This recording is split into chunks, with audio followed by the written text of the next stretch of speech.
Bom, pessoal, retornamos agora para fazer os esclarecimentos das perguntas que ficaram pendentes da última aula.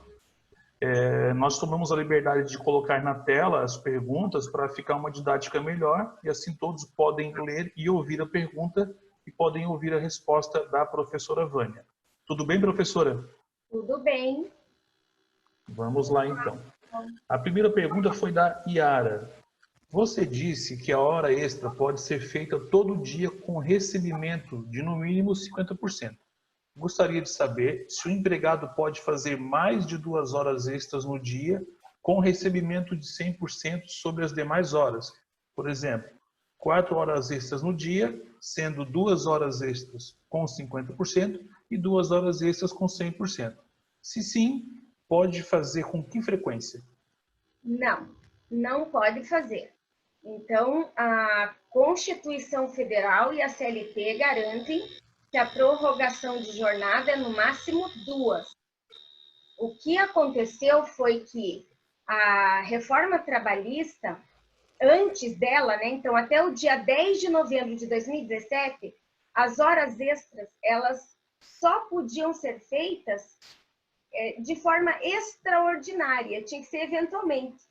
Porque se você fizesse todo dia hora extra, então a sua jornada de trabalho não era 8 horas, era 10 horas. Então descaracterizava o entendimento naquela época. E a partir do dia 11, então, de novembro de 2017, o legislador mudou o conceito e entendeu que horas extras, eu vou colocar horas extras no sentido de que é uma das modalidades de prorrogação, tá?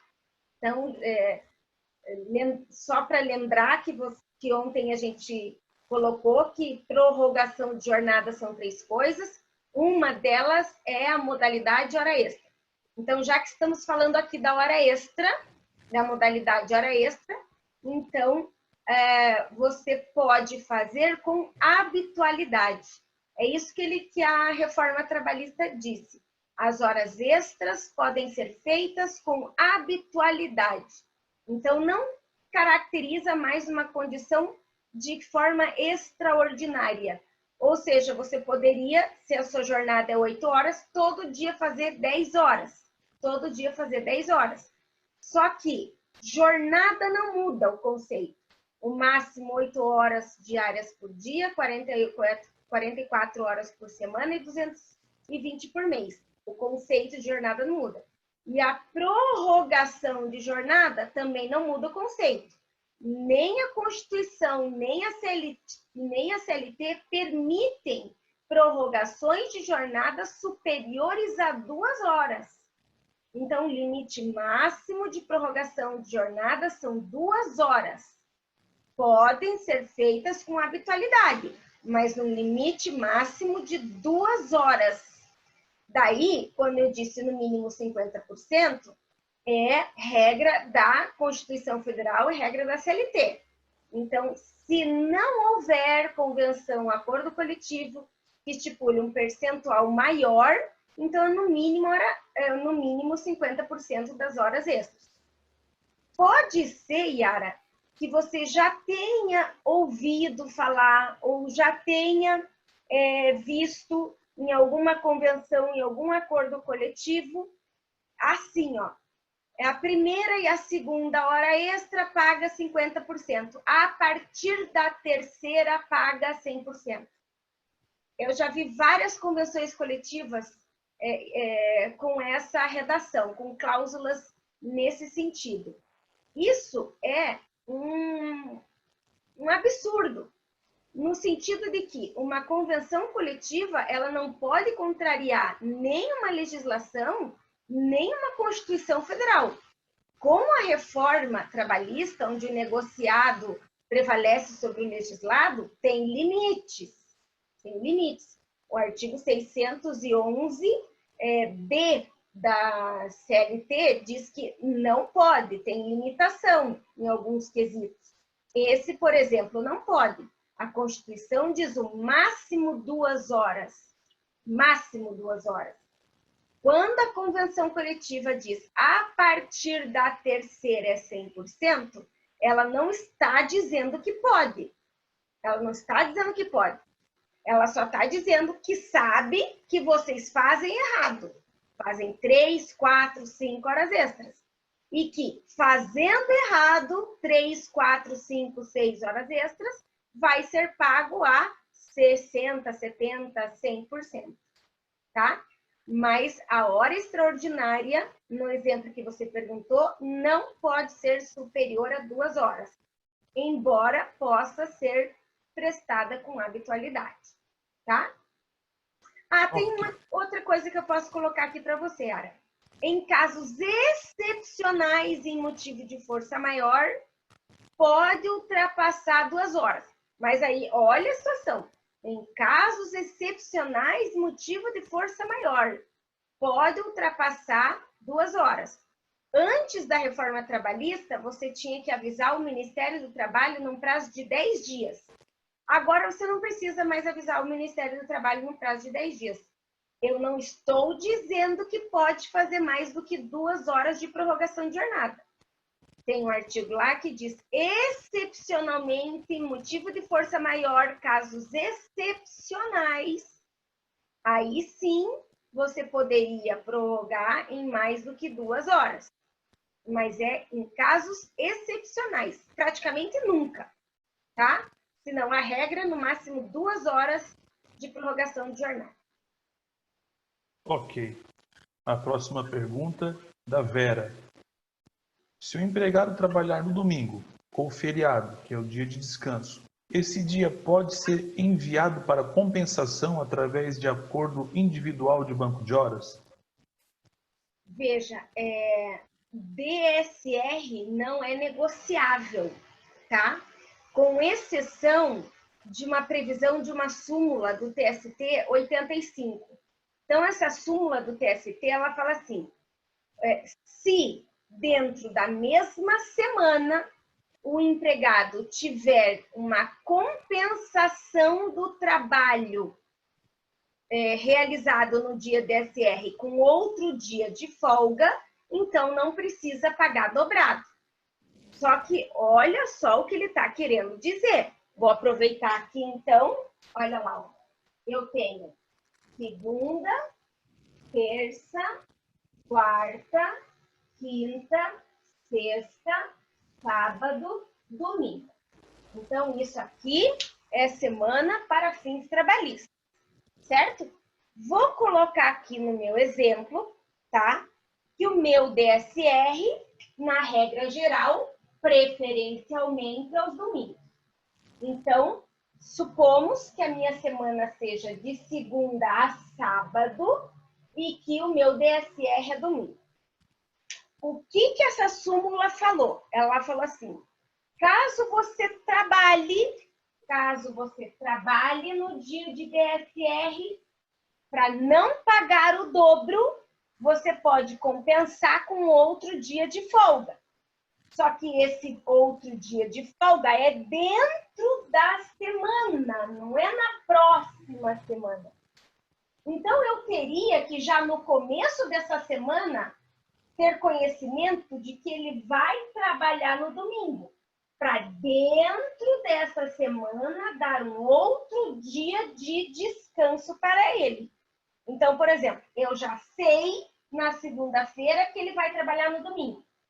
Então, na quinta-feira, eu dou o dia dele como DSR. Então, eu compenso. O DSR de domingo, eu compenso com ele na quinta-feira.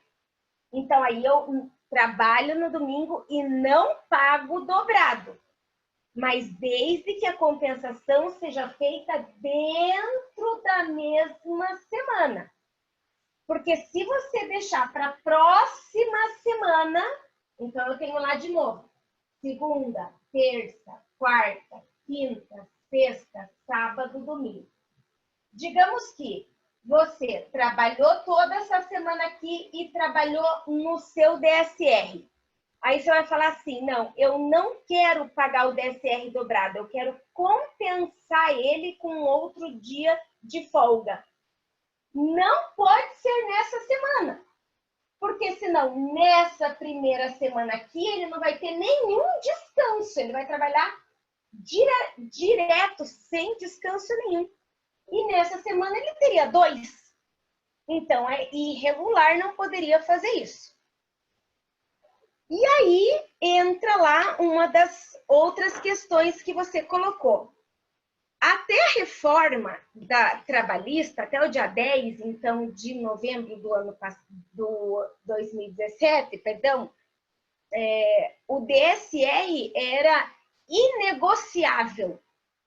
DSR não tinha condições de negociar, salvo esse exemplo que eu coloquei para vocês, ou então fazer troca, do tipo, quando vocês chamam de ponto, né? Quando o feriado é na terça-feira, e aí por acordo, né? Por um acordo que a empresa não precisa que participe o sindicato, por um acordo dentro da empresa, você troca. Então, em vez de sair na terça-feira, que é o dia do feriado, sai na segunda-feira. Então, faz uma troca do DSR. Daí não fica aquela ponte, lá que eles chamam de ponte. Então, aí, isso era possível fazer. A única coisa, o resto não podia negociar DSR, não podia jogar DSR em compensação de jornada. Eu não posso trabalhar num dia de DSR e jogar em compensação de jornada, porque ele não é uma prorrogação de jornada para ser compensado. Ele é um descanso trabalhado. É diferente, é um instituto jurídico diferente. Se não pode ser compensado, o mesmo raciocínio é que não pode ser sobre banco de horas, tá? Então, eu não posso trabalhar no meu dia de DSR e jogar no banco de horas, porque o DSR não é uma prorrogação de jornada para ele entrar em banco de horas em compensação ou para, como eu expliquei ontem, pagarem como 100%. Ele é um DSR trabalhado. Mas, pós-reforma trabalhista, então o artigo 611-A, porque o 611-B é o que não pode convenção e acordo coletivo estipular em regras convencionais. E o 611-A é o que pode. Então, nesse caso, através de acordo ou convenção coletiva de trabalho, poderia ser negociado a compensação do DSR em banco de horas ou na própria regra da compensação, a qual eu, Vânia Massambani, não sei se vocês querem saber a minha opinião, mas vou dar do mesmo jeito, sou totalmente contra.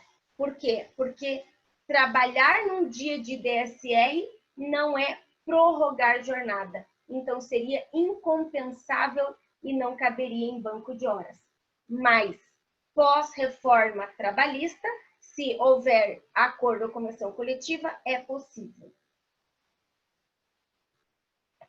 Ok, vamos voltar aqui à tela e ver a próxima pergunta. Essa foi a pergunta da Vera.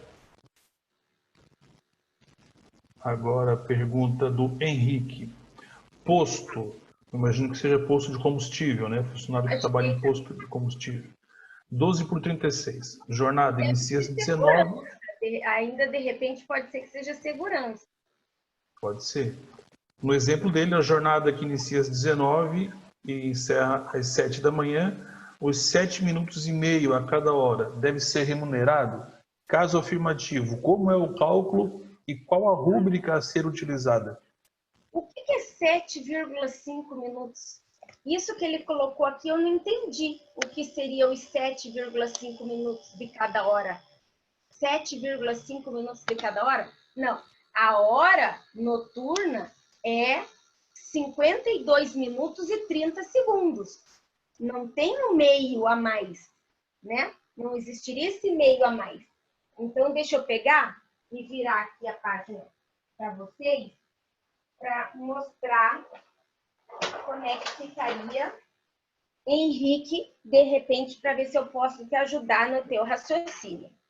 Então, se eu começo a trabalhar às 19 horas, comecei a trabalhar às 19 horas, eu vou até às 22 horas.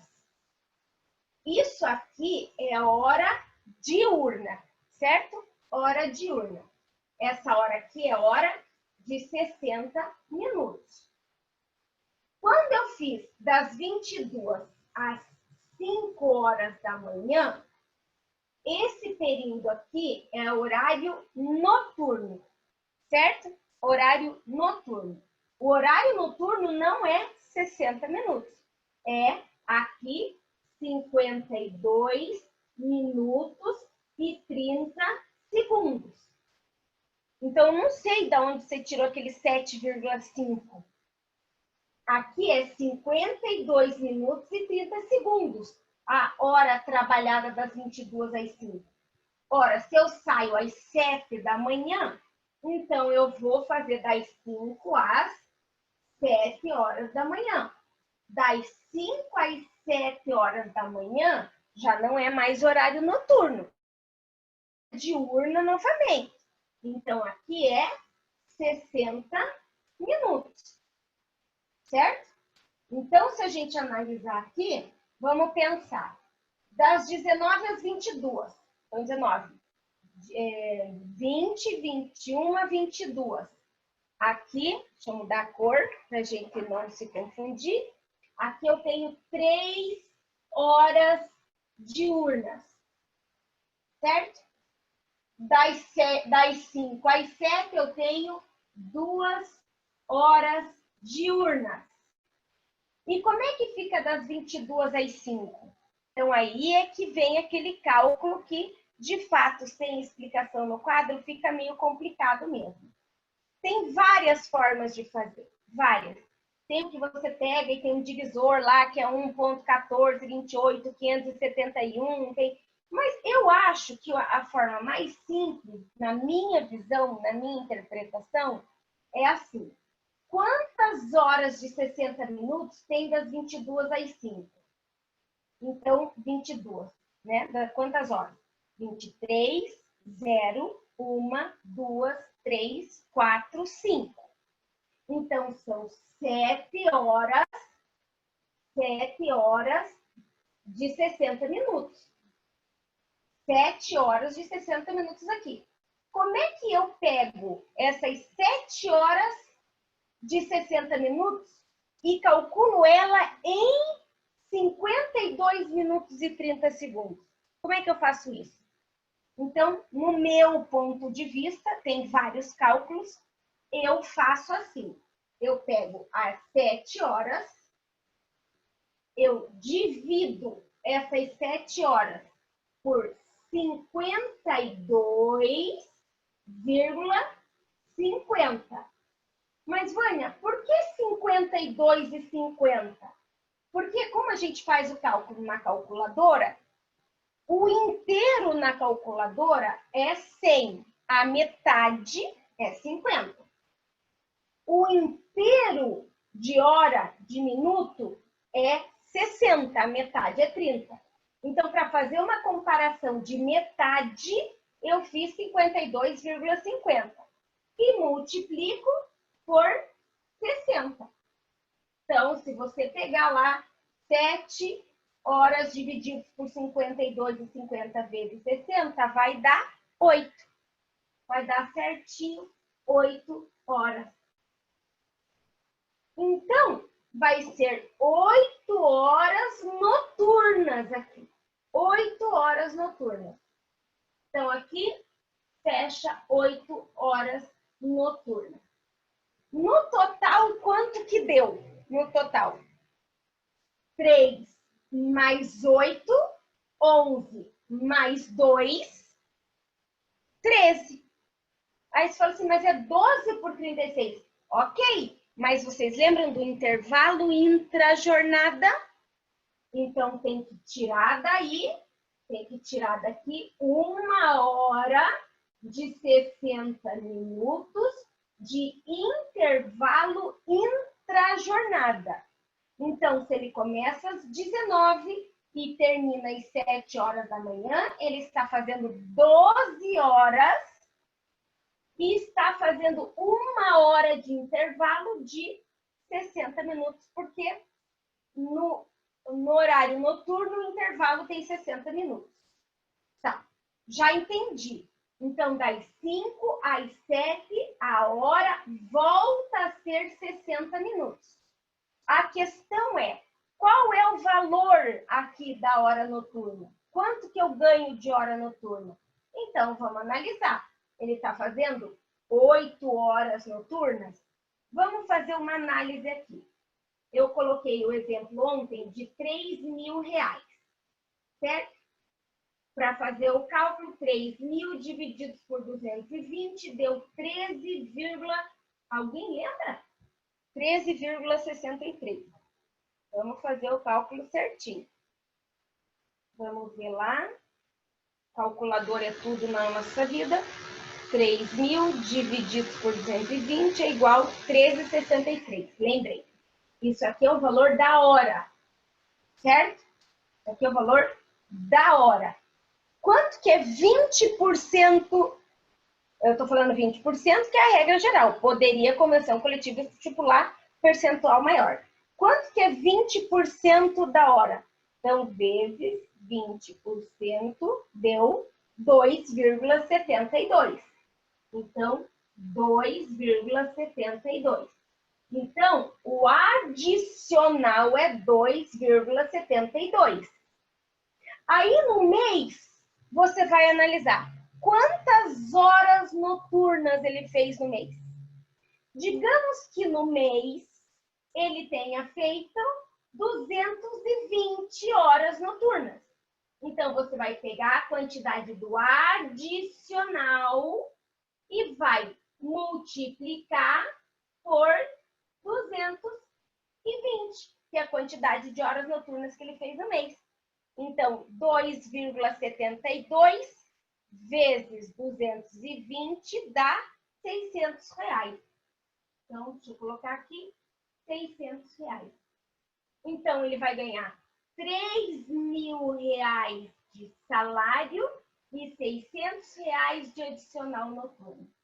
É assim que fica a jornada, no caso 12 por 36. Ah, Vânia, não ganha adicional também das 5 às 7? Não, não ganha. Só vai ganhar adicional das 22 às 5.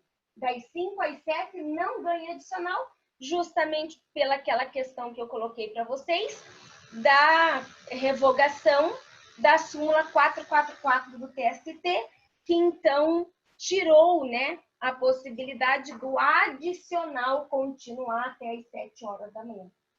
Então, eu não entendi o que foi o 7,5. Mas no cálculo da hora noturna aqui, no cálculo do adicional, espero que tenha dado para entender. Ok? Vamos lá. Próxima pergunta também do Henrique. Na suspensão do intervalo intra-jornada, calcula-se como hora extra, mas é uma verba indenizatória? Não. Tá. É possível suprimir todo o período do intervalo? Então, assim, respondendo a primeira pergunta. Na supressão do intervalo intra-jornada, não é que a gente calcula como hora extra. Não é. Foi uma coincidência, tá? Foi uma coincidência a indenização, o valor da indenização ser 50% do valor da hora. Puxa, eles podiam ter colocado, sei lá, 60%, 70% para não ficar igual a hora extra, né? Para não confundir. Mas eles colocaram 50%. Então, se você parar para pensar, o cálculo é como se fosse uma hora extra. Mas ele não é uma hora extra. É uma verba indenizatória, como você colocou ali. É uma verba indenizatória. Então, supomos aqui. Deixa eu virar de novo. Ainda bem que o Marcos falou para usar o flip. Então, supomos aqui, tá? Que eu tenha lá do meio-dia e 30 às 13h30 de intervalo, tá? Esse é o meu intervalo extra-jornada. Eu vou lá e registro o horário às 13h20. Então, eu registrei o intervalo 10 minutos antes, como se eu não tivesse cumprido integralmente meu intervalo. Então, já que eu não cumpri integralmente o meu intervalo, olha o meu raciocínio que eu vou colocar para você. Como eu não cumpri integralmente o meu intervalo, e o intervalo é um direito sagrado em razão de saúde e segurança do trabalho, eu tenho que indenizar esse empregado pelo não usufruto integral do intervalo de repouso e alimentação. Só que aí a reforma trabalhista disse que você não vai compensar uma hora inteira, que você vai compensar apenas o que foi não usufruído, portanto, 10 minutos. Então, são 10 minutos que não foram usufruídos. O que eu faço com esses 10 minutos? Eu pago como uma indenização de ele não ter usufruído integralmente o período de intervalo e repouso e alimentação que ele tem direito. Então, esses 10 minutos eu vou pagar. Eu não vou pagar uma hora inteira, eu vou pagar 10 minutos. Como é que eu faço o pagamento disso? Então, eu vou ter que ver qual que é o valor da hora. A hora é 13h63. Beleza. A hora é 13h63. Quanto que é o adicional da hora de 50%? Não sei quanto que vai dar aqui. Vamos fazer o cálculo. Eu não vou chegar nos 10 minutos, tá? Então, vamos pegar aqui. 13h63 vezes 50%, 6,81. Então, aqui, 6,81. Veja, 50%, por que eu estou pagando? Não porque é hora extra. Eu estou pagando porque a lei disse que a indenização... As minhas canetas estão indo. A lei disse que a indenização pelo não usufruto integral do intervalo vai corresponder a 50% do valor da hora normal. Então, o que eu vou fazer aqui? Eu vou pegar e ver quanto que é uma hora com adicional de 50%. Por coincidência, Henrique, é 50%. Por coincidência. Então, praticamente, o cálculo ficou igual de uma hora extra. Praticamente. Então, vamos lá. Deixa eu pegar aqui. Mais 13,63 deu 20,44. Deixa eu tentar de novo. 13,63 mais 6,81 é igual 20,44. Então, vamos lá. 20,44. 20,44 é uma hora, cálculo de uma hora com 50%. Eu vou pagar 10 minutos disso. Então, eu vou analisar quanto que vai ser a hora com 50% e vou pagar só 10 minutos disso. Aí eu não vou fazer o cálculo dos 10 minutos aqui, tá? E vou pagar 10 minutos disso. Você tem lá na sua folha a rubrica hora extra. E aí você vai ter na sua folha o intervalo indenizado, que é o que foi criado agora pela reforma trabalhista. Então, não sei quantas rubricas tem sua folha. Vamos lá. A rubrica 700 da tua folha Aí é intervalo indenizado. Aí, o intervalo indenizado, você vai pagar 10 minutos de 20,44. É uma verba indenizatória. O cálculo, você veja, é realmente parecido com a hora extra. Realmente. Mas não é uma hora extra, é uma indenização pelo não usufruto integral do intervalo. E só paga a proporcionalidade. Então, eu vou pagar lá na rubrica 700 que eu criei agora na minha folha, intervalo indenizado, e vou pagar os 10 minutos da hora com adicional. Como é uma verba indenizatória, não tem reflexos, né? INSS, FGTS, imposto de renda, nem tem 13º, não tem férias, não tem DSR. É assim que fica o cálculo. Pergunta da Daniela agora. Se o empregado registra o ponto com intervalo menor que 1 hora por vontade própria e é advertido por escrito pela empresa, precisa realizar o pagamento dessa hora extra? Não fala hora extra, porque se ele registrou o ponto no intervalo menor do que ele devia, então lembra que ele não vai ganhar hora extra, que é intervalo indenizado. Então, Daniela, tá tudo perfeito aqui na sua pergunta, só que no final você vai falar assim para mim da próxima vez. Precisa realizar o pagamento dessa hora indenizada de intervalo não cumprido integralmente? É assim que você vai falar da próxima vez. Não é hora extra, a rubrica é outra. Então, sim, empregado tem que respeitar o horário, certo? Se ele é das 8h30 às 17h30, sendo do meio-dia e 30 a 1h30 o intervalo dele, esse é o horário que ele tem que respeitar.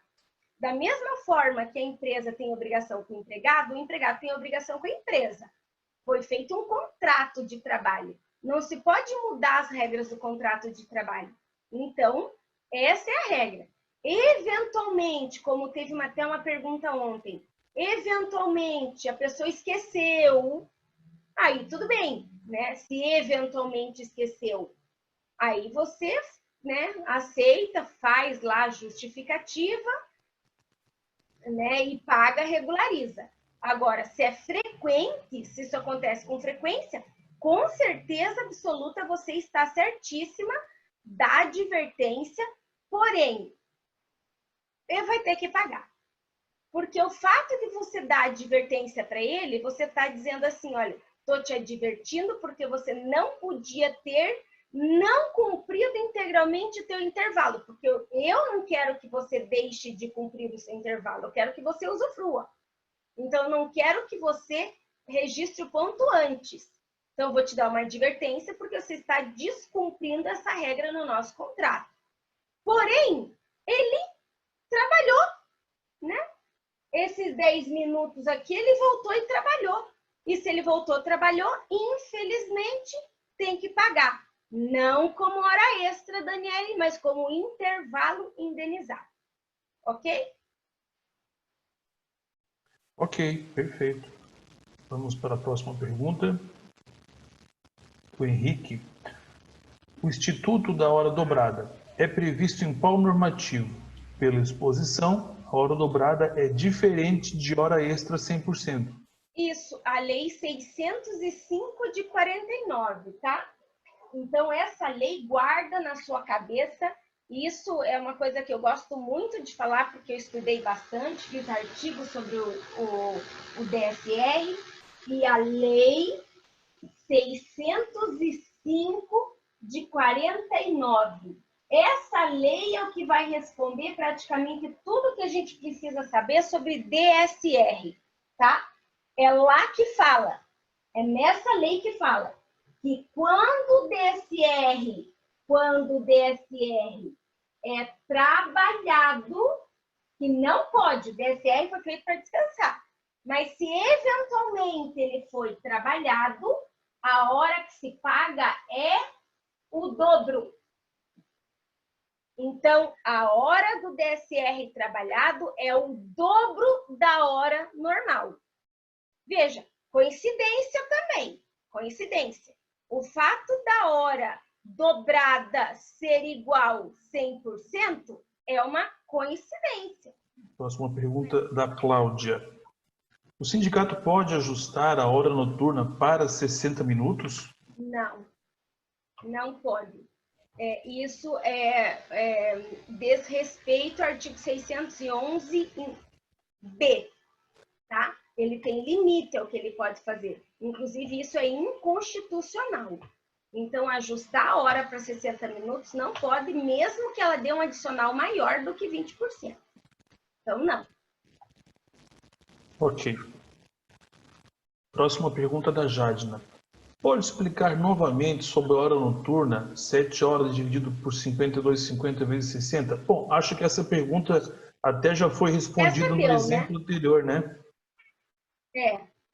Acredito que a Jadna tenha entendido na resposta do exemplo da pergunta anterior. A pergunta da Yasmin. O colaborador na escala 12/36 trabalha das 19 às 7 da manhã. Se fizer a redução das horas noturnas que compreendem esse horário, passaria de 12 horas trabalhadas. A solução seria aumentar o horário de intervalo ou, nesse caso, a redução não influencia na execução do trabalho, somente no valor de adicional noturno pago? Acredito que também essa resposta tinha vindo no exemplo. Exatamente a mesma coisa, o mesmo exemplo. Exatamente o mesmo exemplo. Exatamente. A gente fez exatamente, inclusive, das 19 às 7, fiz o cálculo das 22 às 5, como é que faz a questão da hora ficar 8. Só, Yasmin, para você, para o meu desencargo de consciência, então, parece injusto, parece, olha, eu vou pôr a mão na boca e não pode. Parece injusto, tá? Parece uma coisa injusta, tendo em vista que quem começa às 7 horas da manhã e termina às 19 horas, tem que ter, no mínimo, 1 hora de intervalo intra-jornada. Certo? De intervalo intra-jornada. Se eu trabalho das 7 às 19, tendo que ter um intervalo intra-jornada, na prática, eu não deveria sair às 19, né? Eu deveria sair às 20. Porque para trabalhar 12, e se mais do que 6 eu tenho que ter no mínimo 1 hora, então eu não teria que sair às 19. Teria que sair às 20. Se eu saísse às 20, não fechava a conta, não dava o cálculo dos 36. Então, nunca ia dar a regra 12/36. Então, olha que interessante que fica aqui. A pessoa trabalha das 7 às 19 com 1 hora de intervalo intra-jornada. Mas é até às 19. E tem um intervalo intra-jornada aí dentro. Então, na prática, quantas horas ela trabalha? Percebe aqui? Interessante isso, né? Agora, se for do horário noturno, aí sim o cara tá fazendo certinho. Por quê? Das 19, como eu fiz, às 22, 3 horas. Das 22 às 5, 8 horas. Das 5 às 7, dá 2 horas. Então, 8 mais 2, 10 mais 3, 13. Só que tem que ter 1 hora de intervalo intra-jornada. Então, essa pessoa está fazendo 1 hora de intervalo intra-jornada e está necessariamente fazendo 12 horas de trabalho por 36 de descanso.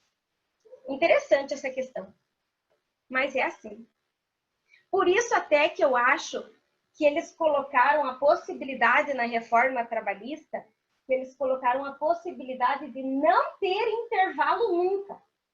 Até porque, digamos que fosse, meu exemplo, se não me engano, era do Henrique, que fosse segurança do posto, se fosse um segurança do posto. O cara é segurança do posto, ele tá lá, porteiro, né? Acontece muito. Como é que vai sair uma hora de intervalo entre a jornada e largar lá sem segurança, sem portaria? Então, por causa desses casos específicos, eles permitiram que exclusivamente na jornada 12/36 pudesse esse intervalo entre a jornada ser compensado sempre com intervalo indenizado da jornada 12/36 por coincidência com um adicional de 50%. Mais verba indenizatória. Próxima é da Thaís. A Thaís aqui, ela coloca um caso, um estudo de caso, e ela discorre 3 perguntas em cima desse caso. O caso é o seguinte: empregada está grávida, teve contrato suspenso pela medida provisória 936 por 60 dias. Ao retornar, ela será encaminhada para férias, pois está próxima do nascimento da criança. Pergunta número 1. Ela retorna em uma quinta-feira. Podemos iniciar as férias na sexta, considerando que a jornada é de 30 horas, segunda a sexta trabalhando e sábado e domingo é o descanso. Então, eu queria fazer uma primeira colocação. Descanso semanal remunerado só tem um descanso semanal remunerado. Ou feriados, daí pode ter mais do que um. Sábado não é descanso. Sábado, se você não trabalha, não é nada na sua vida, certo? Digamos que, pelo que eu estou percebendo, a jornada dessa pessoa é jornada de 30 horas na semana, de segunda a sexta. Então, ela trabalha de segunda a sexta, com jornada de 30 horas na semana. Ela não trabalha no sábado. O fato dela não trabalhar no sábado não quer dizer que sábado seja descanso semanal remunerado. O que é sábado? Nada. Sábado é nada. É dia que ela não tem jornada. Porque o DSR dela é só no domingo. Ou, eventualmente, se tivesse um feriado. Então, a gente tem que pensar sempre assim. DSR, eu tenho um DSR na semana. Eventualmente, eu posso ter mais do que um por causa de feriados, tá? Agora, se a minha jornada é de segunda a sexta-feira e no sábado eu não trabalho, não é porque é um descanso ou é porque é uma folga, não é isso. É porque eu já cumpri a minha jornada da semana. Então, sábado é um dia que eu não tenho jornada, não é um DSR, tá? As pessoas falam, né, o descanso no sábado, a folga no sábado. Então, tudo bem se você falar isso, desde que você tenha conhecimento que isso não é o seu DSR. O DSR dela é no domingo e não no sábado. O sábado é simplesmente um dia que ela não tem jornada. Então, ela está voltando na quinta-feira. Bom, podemos iniciar as férias na sexta-feira? Bom, o DSR dela é domingo, né? Não é possível. Exatamente 2 dias antes, né? Exatamente 2 dias antes. Então, teria o sábado e a sexta. Então, não pode. Teria que sair na quinta mesmo. Se ela retorna numa quinta-feira, é que daí também não dá, né? Porque tem que avisar em 48 horas, né? É complicado. Nesse caso, ela vai ter que voltar a trabalhar um pouquinho. Ela vai ter que trabalhar na quinta, vocês dão o aviso que ela vai sair de férias, ela vai ter que trabalhar na sexta e vai ter que sair na segunda. É a única forma que tem. Aí, se ela não voltar a trabalhar na sexta, não foi trabalhar na sexta, ganhou o dia. A sexta dá sem desconto. Abonado. Ok.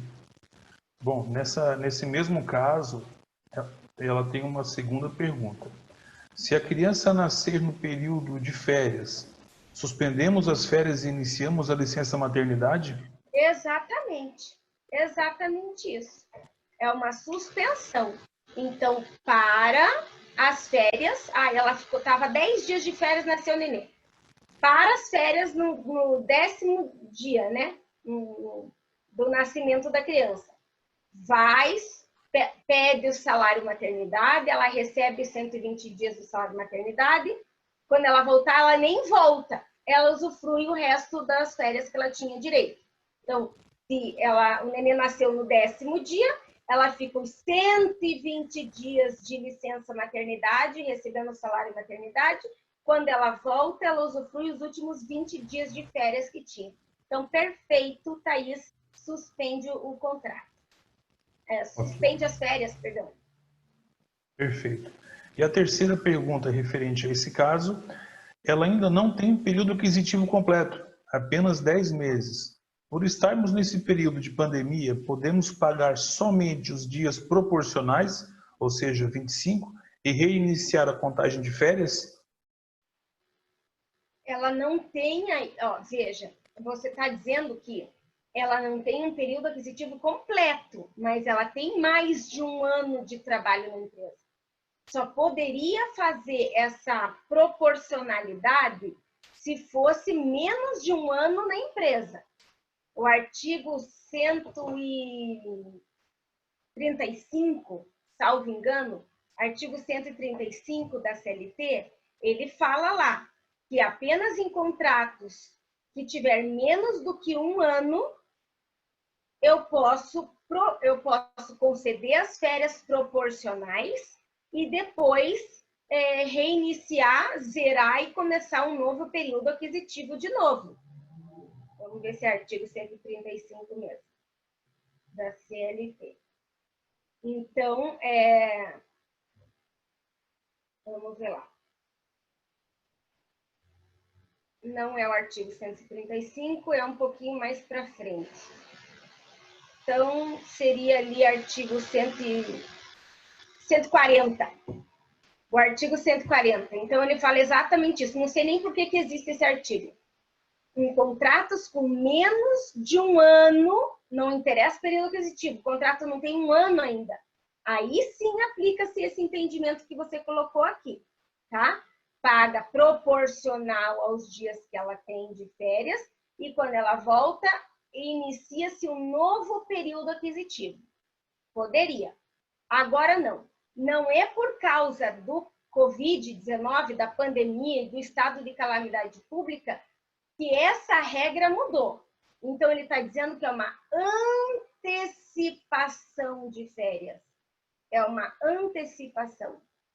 Você pode antecipar só 25 dias, se você quiser. Porque o mínimo é 5. Então, você não tem que antecipar 30 dias de férias para a empregada. Não tem que ser. O mínimo é 5. Você pode antecipar 5, pode antecipar 7, pode antecipar 10, 15. Você pode antecipar os 30. O que você não pode antecipar é menos do que 5. Agora, é uma antecipação. Então, ela não é um pagamento proporcional. Ela antecipa, você paga os 25 dias, volta, não altera nada de período aquisitivo, e aí, depois, ainda dentro do período concessivo, usufrui o restante dos 5 dias que ela teria direito. Que aqui poderia, porque não pode ser menos do que 5 dias as férias. Então, ela poderia antecipar 25 dias agora, não mudar período aquisitivo, e não é pagar proporcional, não quer dizer isso, quer dizer que você quer pagar 25 dias, e aí, num outro momento, dentro do período concessivo, ela sai os outros 5 dias sem alterar o período de férias. Porque o que a medida provisória 927 ela trouxe foi antecipação sem alteração de período aquisitivo. Tá? Apenas antecipação. Tá bom, Thaís? Ok. A próxima pergunta é da Cláudia, que ela também discorre de uma situação e acho que são 2 perguntas que ela tem. Tenho funcionários em casa que fazem parte do grupo de risco e foi feito acordo individual para compensação em banco de horas. Pergunto, em caso de rescisão, posso descontar do empregado o banco de horas negativo? Não vejo absolutamente problema nenhum em fazer isso. Nenhum. É possível. Em nenhum momento a medida provisória 927 a 936 falou que não poderia ser feito desconto. Nenhum momento. Então, não vejo a impossibilidade disso. Acho injusto, mas não é ilegal. Ok. E nesse mesmo caso, a segunda pergunta, o empregado que está em casa devido ao risco de saúde e trabalha na jornada 12/36, como ele poderia pagar ou compensar à empresa essas horas negativas que vão para o banco de horas? O empregado está em casa devido ao risco à saúde e trabalha em 12/36. Bom, então ele não está trabalhando, né? O empregado está em casa trabalhando 12/36? Como ele poderia pagar, compensar a empresa essas horas negativas? Então, ele não está trabalhando, ele está devendo todo dia 12 horas para a empresa, né?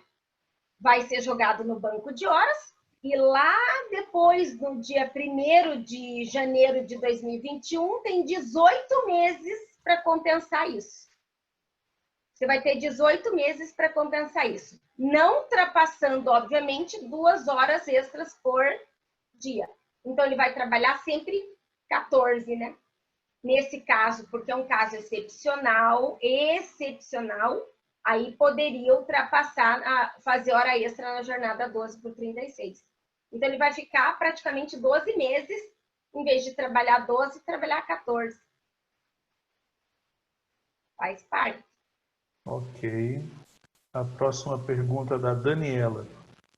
Quando há redução da jornada de trabalho, conforme a medida provisória 936, é permitido a realização de hora extra? É permitida a realização de hora extra. A redução da jornada, o principal objetivo foi para manter o emprego e a renda. Caso na manutenção do emprego você entrou dentro da redução da jornada, não importa se 25, 50 ou 70, e não importa qual a redução que você entrou. Se houve necessidade de fazer horas extraordinárias, isso inclusive é um excelente caso, uma excelente notícia. Quer dizer que no trabalho está havendo necessidade da continuidade do trabalho. Ou seja, demonstra que essa empresa por pouco tempo vai ficar aproveitando a regra da medida provisória 936. Mas se foi combinado, foi acordado que a redução da jornada ia ser feita, se ela ultrapassou aquilo que foi definido pela redução da jornada, é hora extra, é devido, tem que ser pago, e não vejo aonde esteja escrito que não é possível, que é ilegal. Ok. Próxima pergunta da Jadna. Poderia exemplificar sobre o pagamento de 30% da empresa e 70% do governo quando há suspensão de contrato? Então, quando há suspensão do contrato de trabalho, as empresas com faturamento, que tiveram faturamento até 4.800.000, o governo vai pagar 100% no período da suspensão contratual, 60 dias, né? 60 dias. Então, ele vai pagar baseado no valor do seguro-desemprego.